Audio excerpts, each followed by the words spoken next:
चलिए तो आज की इस वीडियो में हम लोग पढ़ेंगे वैद्युत रसायन इलेक्ट्रोकेमिस्ट्री में जो वैद्युत रासायनिक सेल होते हैं उसके बारे में। पिछले वीडियो में हम लोग ये पढ़े हुए थे कि जो वैद्युत रसायन होता है, वैद्युत रसायन क्या होता है। उसके बाद इससे जो बेसिक जो टर्म थे, जो रेडॉक्स रिएक्शन और रेडॉक्स रिएक्शन में जो ऑक्सीडेशन रिएक्शन होते हैं और रिडक्शन रिएक्शन होते हैं, उसके बारे में हम लोग पढ़े हुए थे। और इस वीडियो में जो है हम लोग पढ़ेंगे वैद्युत रासायनिक सेल जो होता है, वैद्युत रासायनिक सेल क्या होता है, ये काम कैसे करता है। तो चलिए वीडियो को शुरू करते हैं।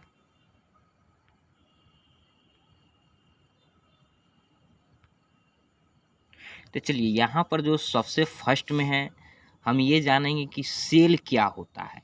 सबसे पहले हम लोग जानेंगे सेल क्या होता है। तो यहाँ पर जो सेल है, दो इलेक्ट्रोड या अर्ध सेल के संयोजन से प्राप्त होता है। सेल जो है दो इलेक्ट्रोड या अर्ध सेल के संयोजन से सेल प्राप्त होता है। अब ये इलेक्ट्रोड क्या है, अर्ध सेल क्या है, जब हम लोग आगे जब पढ़ेंगे सेल तो उसमें हम लोग जानेंगे कि इलेक्ट्रोड क्या होता है और अर्ध सेल क्या होता है। तो जब दो इलेक्ट्रोड या दो अर्ध सेल को जब एक साथ संयोजन होता है, एक साथ जब जुड़ जाता है, तो उस चीज़ को हम लोग सेल कहते हैं।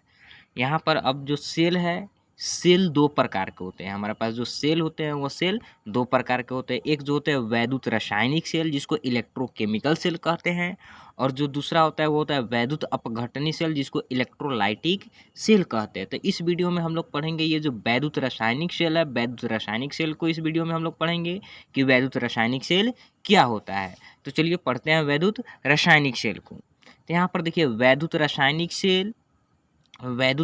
सेल जो है, वैद्युत रासायनिक सेल को हम लोग गैल्वेनी सेल या वोल्टिया सेल या रेडॉक्स सेल कहते हैं। यहाँ पर जो है वैद्युत रासायनिक सेल या गैल्वेनी सेल या वोल्टिया सेल या रेडॉक्स सेल कहते हैं इसको, वैद्युत रासायनिक सेल को। तो ये याद रखना है, कहीं वोल्टिया सेल भी हो या गैल्वेनी सेल भी हो या रेडॉक्स सेल भी दिया हुआ तो वह वैद्युत रासायनिक सेल ही होगा। तो यहाँ पर देखते हैं जो वैद्युत रासायनिक सेल है, वैद्युत रासायनिक सेल क्या है। तो यहाँ पर देखिए वैसी युक्ति, अर्थात ये एक डिवाइस है जिसमें रेडॉक्स अभिक्रिया द्वारा, अब ये रेडॉक्स अभिक्रिया क्या होता है हम लोग पिछले वीडियो में पढ़ लिए हुए थे। अगर आप पिछला वीडियो इसका पार्ट 1 नहीं देखें तो पार्ट 1 वीडियो जाकर के आप लोग देख लीजिए। तो यहाँ पर जो है रेडॉक्स अभिक्रिया द्वारा रासायनिक ऊर्जा को, यहाँ पर आप जो सबसे मेन चीज़ है वो आपको याद रखना है, रासायनिक ऊर्जा को विद्युत ऊर्जा में परिवर्तित करती है, उसे वैद्युत रासायनिक सेल कहते हैं। अर्थात ये जो वैद्युत रासायनिक सेल होता है, वैद्युत रासायनिक सेल में रेडॉक्स अभिक्रिया होता है अपने आप, और ये जो अभिक्रिया होता है अपने आप रेडॉक्स अभिक्रिया होता है, और ये रेडॉक्स अभिक्रिया के द्वारा रासायनिक ऊर्जा को विद्युत ऊर्जा में परिवर्तित करती है। तो ये एक डिवाइस है जिसके द्वारा ये रासायनिक ऊर्जा को विद्युत ऊर्जा में परिवर्तित करती है। तो जो रासायनिक ऊर्जा को विद्युत ऊर्जा में परिवर्तित करती है उसे हम लोग वैद्युत रासायनिक सेल या इलेक्ट्रोकेमिकल सेल कहते हैं, या गैल्वेनी सेल या वोल्टिया सेल या वोल्टाइक सेल या रेडॉक्स सेल कहते हैं। जैसे यहाँ पर जो है इसका काम क्या है, ये इलेक्ट्रिक एनर्जी को, विद्युत ऊर्जा को कन्वर्ट करेगा केमिकल एनर्जी में, रासायनिक ऊर्जा में। तो यहाँ पर ये वैद्युत रासायनिक सेल का काम क्या होता है, वैद्युत रासायनिक सेल का काम होता है रेडॉक्स अभिक्रिया के द्वारा इलेक्ट्रिकल एनर्जी को केमिकल एनर्जी में चेंज करना। अब ये जो प्रक्रिया होता है, ये प्रक्रिया कैसे होता है, तो चलिए एक हम लोग वैद्युत रासायनिक सेल का एक एग्जाम्पल लेते हैं और उस एग्जाम्पल से समझते हैं कि ये काम कैसे करता है, इलेक्ट्रिकल एनर्जी को केमिकल एनर्जी में कैसे चेंज करता है। तो चलिए यहाँ पर हम लोग लेते हैं उसका एक एग्जाम्पल है जो है डेनियल सेल का एग्जाम्पल लेते हैं, जिसको हम लोग जिंक कॉपर सेल भी कहते हैं, जिंक कॉपर सेल या डेनियल सेल। तो चलिए यहाँ पर देखते हैं डेनियल सेल के एग्जाम्पल से कि ये केमिकल एनर्जी को इलेक्ट्रिकल एनर्जी में कैसे कन्वर्ट करता है। तो यहाँ पर देखिए, यहाँ पर जो है सबसे पहले आपको एक कंटेनर लेना है, सबसे पहले एक कंटेनर लेना है, और इस कंटेनर में जैसे यहाँ पर देखिए हम बना ही देते हैं।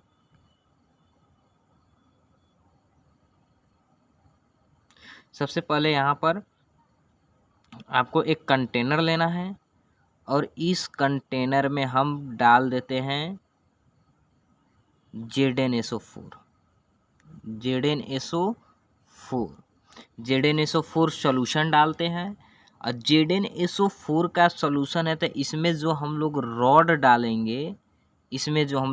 डालेंगे, यहाँ पर ये जो रॉड डालेंगे, ये रॉड भी जिंक का डाल दिए।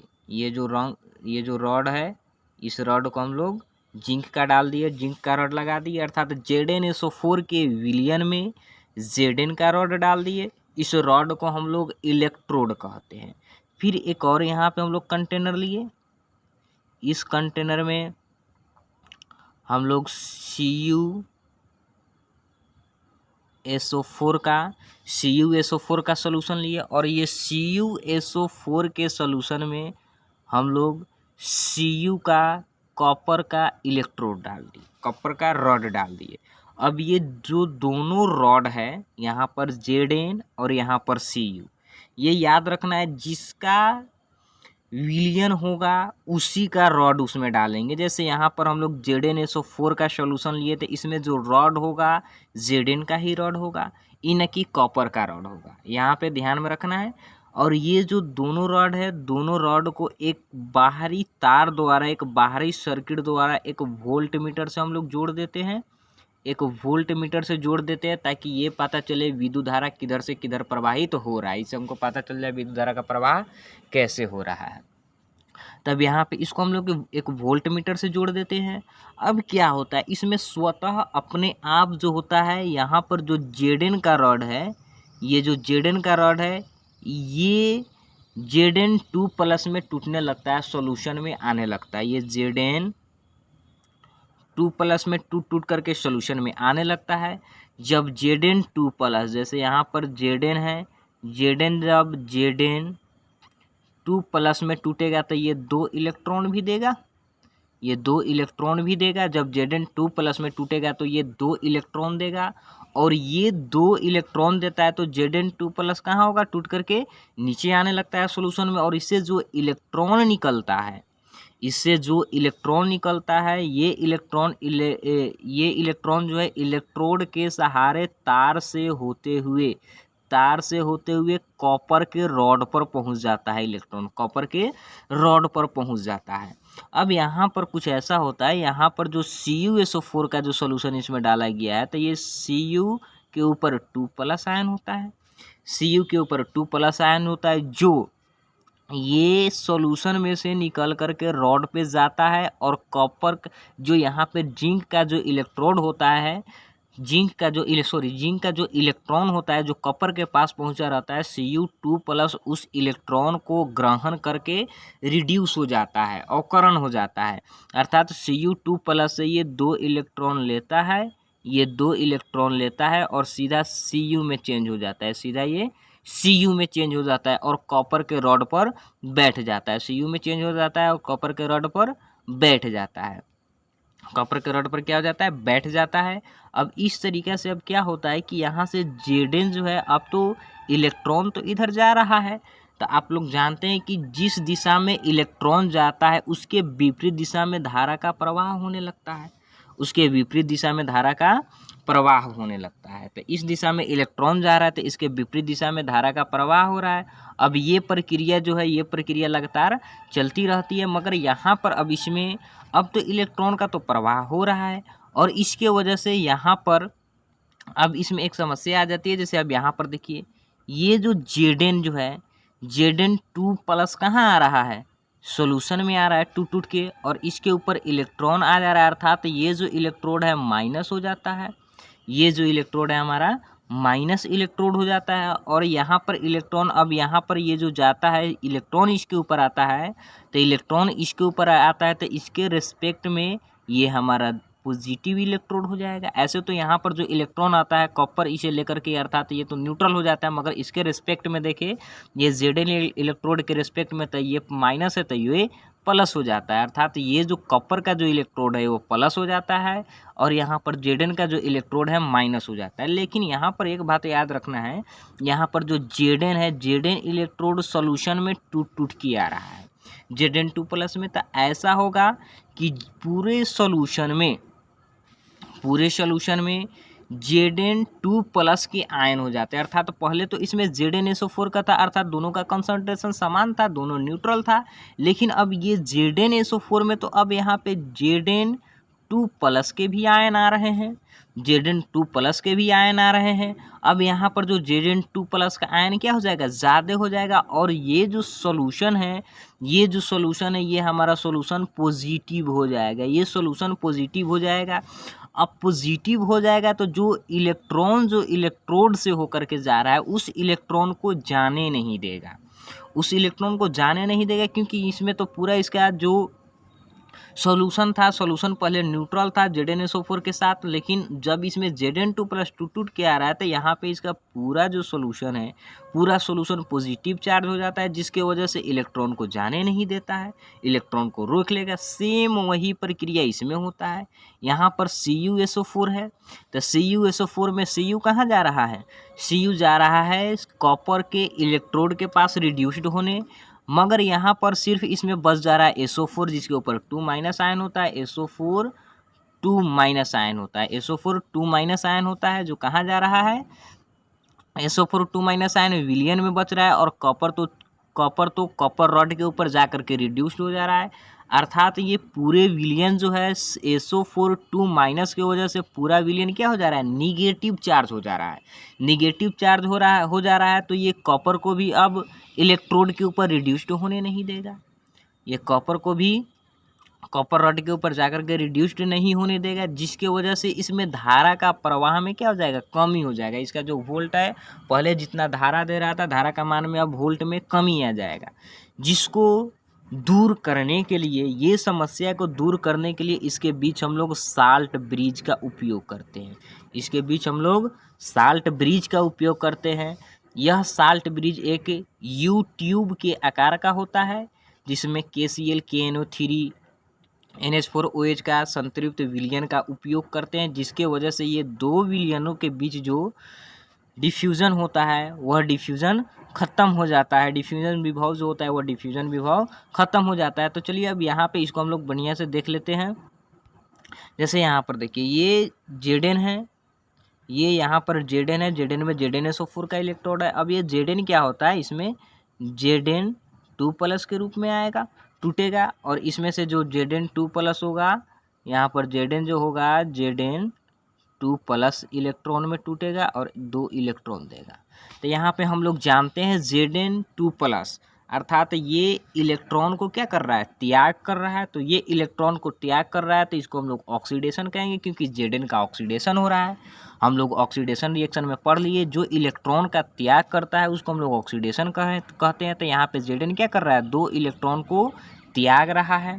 तो यहाँ पे इलेक्ट्रॉन को त्याग कर रहा है तो Zn पर ऑक्सीडेशन हो रहा है, Zn पे क्या हो रहा है, मेरा ऑक्सीडेशन हो रहा है। और ये 2 इलेक्ट्रॉन जो छोड़ रहा है वह इलेक्ट्रोड से और बाहरी तार के सहारे होते हुए कॉपर पे आता है, और कॉपर पे आता है तो इसके विलयन में CuSO4 है, जो ये Cu2+ और SO4 2- के रूप में होगा। जो Cu इसके ऊपर जाएगा, 2 इलेक्ट्रॉन को लेकर के रिड्यूस्ड हो जाएगा, जिसको रिडक्शन कहेंगे, अर्थात ये इलेक्ट्रॉन को ग्रहण कर लेता है। तो हम लोग पढ़े हुए हैं अवकरण में, रिडक्शन रिएक्शन में कि जो इलेक्ट्रॉन को ग्रहण करता है उसको हम लोग रिडक्शन रिएक्शन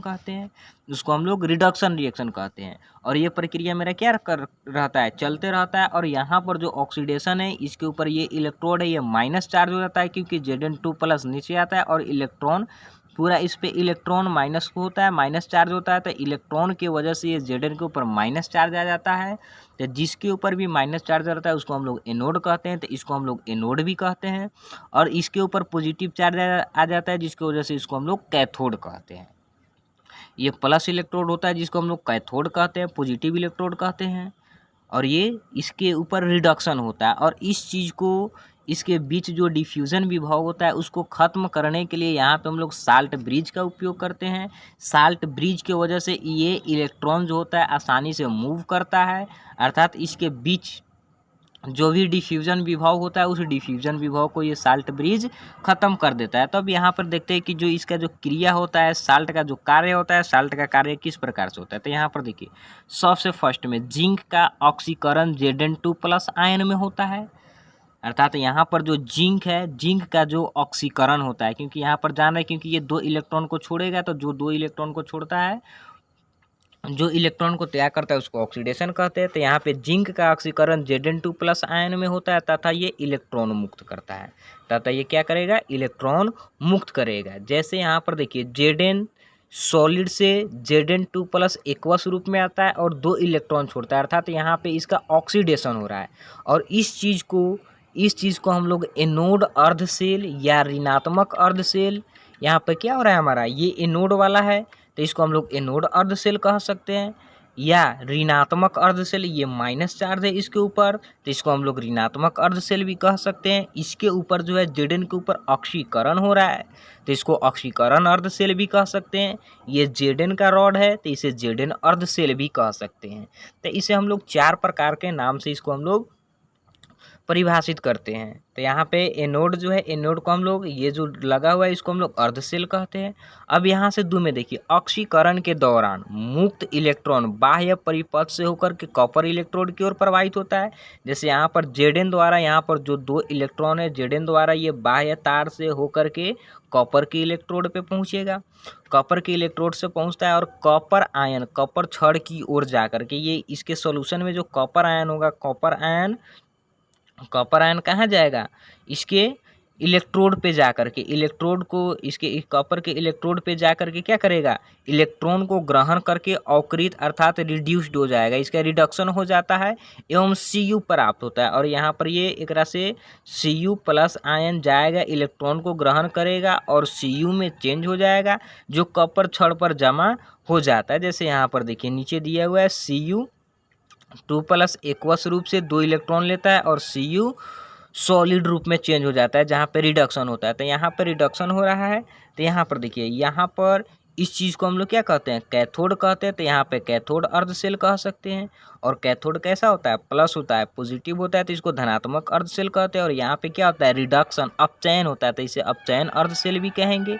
अब यहाँ पर ये जो Cu है, ये Cu का अर्ध सेल है, ये Cu का रॉड है, तो इसे हम लोग कॉपर अर्ध सेल भी कहेंगे। तो इस प्रकार से यह प्रक्रिया चलता रहता है और विद्युत धारा का प्रवाहित होता रहता है। और ये जो साल्ट ब्रिज है, यहाँ पर ये जो साल्ट ब्रिज है, साल्ट ब्रिज जो है ये Zn जो 2+ जो आता है, Zn2+, तो यहाँ पर Cl आता है और Zn2+ से रिएक्ट कर लेता है, जिसकी वजह से Zn2+ और Cl बना लेता है, यानी ZnCl2 बना लेता है, जिसके वजह से ये जो पॉजिटिव चार्ज हो जा रहा था हमारा विलयन, जो सॉल्यूशन था पॉजिटिव चार्ज हो जा रहा था, तो यह पॉजिटिव चार्ज नहीं होता, ये न्यूट्रल कर देता है इसको। और या उसी तरीके से यहाँ पर जो CuSO4 यहाँ पे Cu जो यहाँ पर चल जाता है Cu2+, और इसके सॉल्यूशन में जो SO4 2- बच जाता है, तो पोटेशियम इसे रिएक्ट करके K2SO4 बना लेता है। फिर ये K2SO4 बना लेता है, फिर ये सॉल्यूशन में घुल जाता है और ये प्रक्रिया लगातार चलते रहता है। तो साल्ट ब्रिज के द्वारा इसमें दोनों सॉल्यूशन को हम लोग अलग करते हैं। तो यहाँ पर आप लोग समझ गए कि डेनियल सेल किस तरीके से काम करता है। तो यहाँ पर आप लोग को एक चीज़ याद रखना है, जिसका सॉल्यूशन होगा उसी का रॉड डालेंगे। जैसे ZnO4 का सॉल्यूशन है तो इसमें Zn का रॉड डालेंगे और Zn का रॉड डालेंगे। और इसमें जो लेफ्ट साइड है, लेफ्ट साइड में ऑक्सीडेशन होता है। इसके लिए आप लोग याद रखिएगा लोन, LOAN, अर्थात लोन से L से हो गया लेफ्ट, L से याद रखिएगा लेफ्ट, O से ऑक्सीडेशन, A से एनोड, N से निगेटिव, अर्थात लेफ्ट ऑक्सीडेशन एनोड निगेटिव होता है। अर्थात जो लेफ्ट वाला है, लेफ्ट वाला पे मेरा ऑक्सीडेशन होगा, जिसे हम लोग एनोड कहते हैं, और एनोड निगेटिव रहता है। जब एक अर्ध सेल आपको याद हो जाएगा तो दूसरा वाला निश्चित है कि याद हो जाएगा। जस्ट इसके विपरीत, तो राइट पे क्या होगा हमारा, राइट पे रिडक्शन होगा और वो कैथोड होगा और वो पॉजिटिव होगा। तो यहाँ पे लोन आप लोग को याद रखना है, लोन से आप लोग ये याद रखिए, ये याद रहेगा आप लोग को। तो इस तरीके से यहाँ पर जो डेनियल सेल है, डेनियल सेल को समझ गए कि इसमें इलेक्ट्रिकल एनर्जी कैसे बनता है। अब चलिए अब इसमें जो है आगे अब हम लोग देखते हैं। तो आगे यहाँ पे हम लोग लवन सेतु साल्ट ब्रिज को देख लेते हैं कि साल्ट ब्रिज क्या है।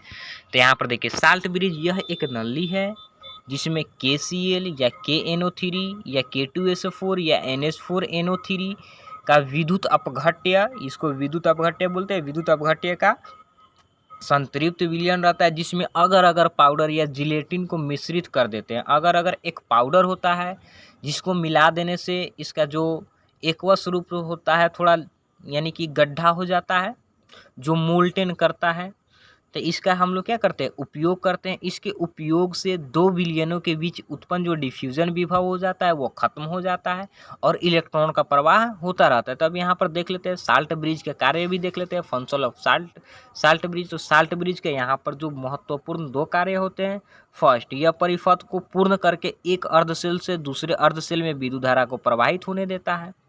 साल्ट ब्रिज का जब हम उपयोग करते हैं तो यहाँ पे अर्धसेल एक अर्धसेल से दूसरे अर्धसेल में विद्युत धारा को प्रवाहित होने देता है। दूसरा, यह परिपथ को पूर्ण करके एक अर्धसेल से दूसरे अर्धसेल में आयनों को प्रवाहित होने देता है, जिसके फलस्वरूप विद्युत उदासीनता प्राप्त होती है। विद्युत उदासीनता अर्थात सॉल्यूशन की जो विद्युत उदासीनता होती है वह प्राप्त होती है। तो इसका जो मेन जो फंक्शन होता है दो होता है, यह एक परिपथ से दूसरे यानी एक परिपथ को पूर्ण करता है और एक अर्धसेल से दूसरे अर्धसेल में विद्युत धारा को प्रवाहित होने देता है। और दूसरा कार्य ये है कि एक अर्धसेल से दूसरे अर्धसेल में आयनों को प्रवाहित होने देता है, जिसके फलस्वरूप विद्युत उदासीनता बनी रहती है। विद्युत उदासीनता इसमें क्या रहती है, बनी रहती है। तो आई होप कि यहाँ तक आपको समझ में आ गया होगा। अगले वीडियो में ये जो इलेक्ट्रोकेमिकल सेल है, इलेक्ट्रोकेमिकल सेल का हम लोग सेल डायग्राम और सेल रिएक्शन को देखेंगे।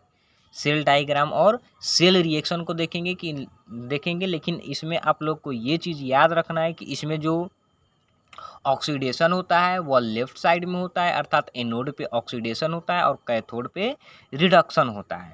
तो आई होप कि ये वीडियो आपको समझ में आया हो। तो फिर से मिलते हैं अगले वीडियो में इलेक्ट्रोकेमिकल सेल के डायग्राम के साथ और सेल रिएक्शन के साथ।